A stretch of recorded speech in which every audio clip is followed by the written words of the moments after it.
ඔය බලන වයසේ වෙලාව ඇහුන් නැද බෙල්ලෙක් ගහනවා. යනවා පන්ති වලට. මෙතන බල බල ඉන්නේ ගොබ පැටව. යනවා. එකපාරේ කියන්නේ මෙතෙන්ට ගහන ඊළඟ පාර. හරි. යනවාකෝ. චි.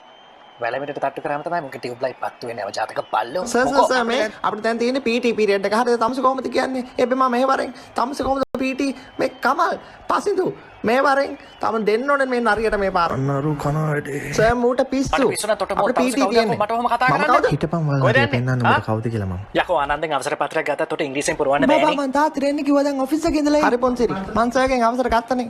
මූ මොනවද කියන්නේ? එම්බේ තාත්තා ඇවිල්ලා. කෝ තාත්ති? මාර සීන් එක තාත්ති. අරු මට කියනවා PT පීරියඩ් එකේ ක්‍රිකට් ගහන්න බැයිලු. වල් නරියා. කවුද කිව්වේ? අර පිනා. ඌ දන්නා තාත්ති පිට්ටනේ හදුවේ කියලා. ඒ විතරක් නෙමෙයි මෙච්චර සයිස් බෝලකින් ඌ දවසක් පස්සේ දුට ගැහුවා. මූණේ අර ටෙන්ට් එකේ ගෝටට වැන්දේ. මල කෙලිය.